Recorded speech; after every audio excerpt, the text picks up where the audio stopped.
here to argue for the non-renewal of the assault weapons ban.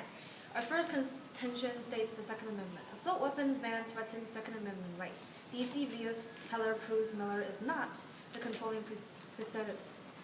This is according to Bourne Congressman 2009. The reinstatement of a ban on assault weapons run counter to the Second Amendment, which protects the right to lawfully keep and bear arms. Heller said that the Second Amendment protects an individual right to keep and bear arms primarily for self-defense.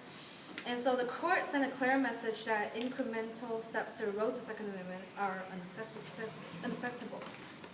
Heller recently redefined the Second Amendment individual right to possess and carry weapons, and was affirmed 2 years later in McDonald v. City of Chicago, applying the individual right to bear arms to all 50 states. This is according to me, Halco, Executive Comments, Editor, Boston College International and Comparative Law, 2012. The U.S. Second Amendment policy was recently redefined by the Supreme Court.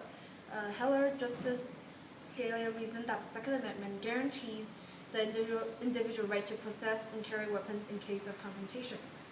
Only 2 years later, Heller was affirmed and the Second Amendment was incorporated against the states as an individual right in McDonald, the city of Chicago. So, McDonald incorporated the individual right to keep and bear arms established in Heller to all 50 states. The court ultimately determining that the right to keep and bear arms is among those fundamental rights necessary to our system of ordered liberty.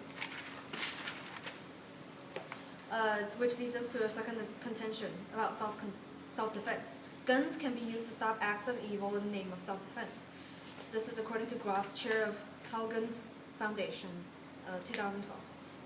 There are evils in this world. Our civil right to armed self-defense has a storied history of protecting us from many of those evils.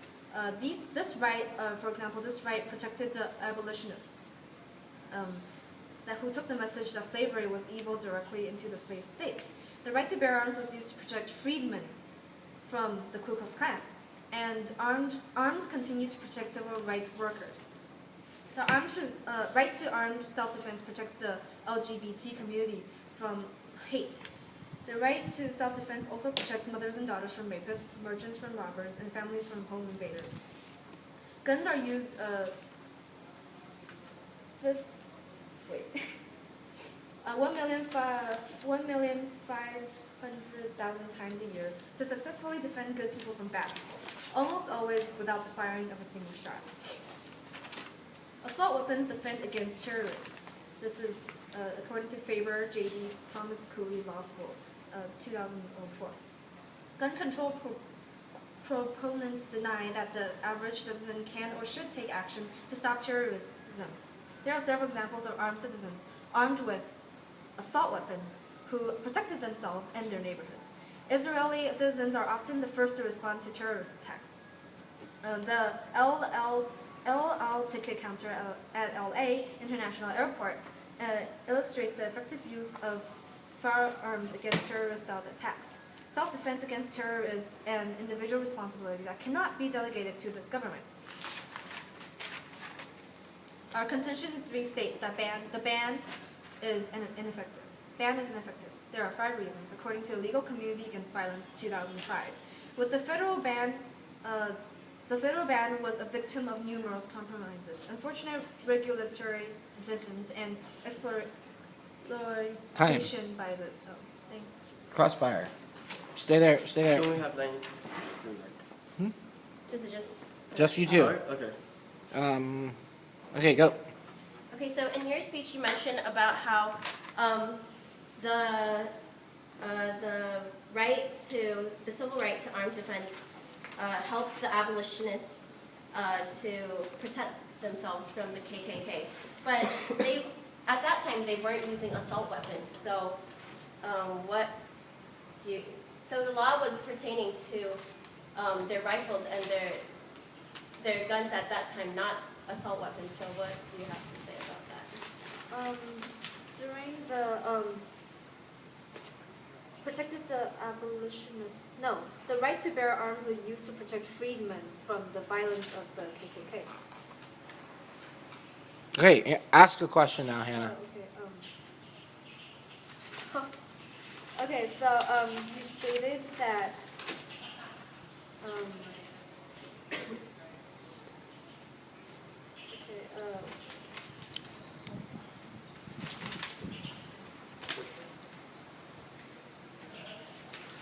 If you don't know what to ask, you can say, in my speech, I said, and then tell us one of your arguments and ask her how she would respond. okay, in my speech, I said that,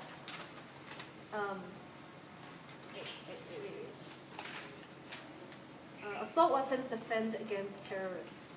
What do you think about that? Well, people can use handguns and shotguns, and they don't, to defend themselves, they don't always need to use assault weapons to protect themselves from terrorists. Okay, ask another question, Emily. So, in your speech, you mentioned about the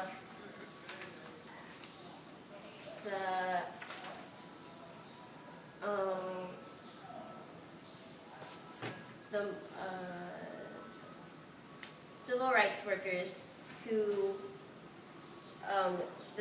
workers who were protected with their arms, and people from the LGBT community and these mothers, these merchants, can't they use normal shotguns or handguns to protect themselves? I mean, it's not as if they can always get their hands on an assault weapon. That is true, but the people that are attacking them and invading them, and that the people that they need to protect themselves against have assault weapons. They're using assault weapons themselves, and these people we're talking about are mothers and daughters. They can't use a Time.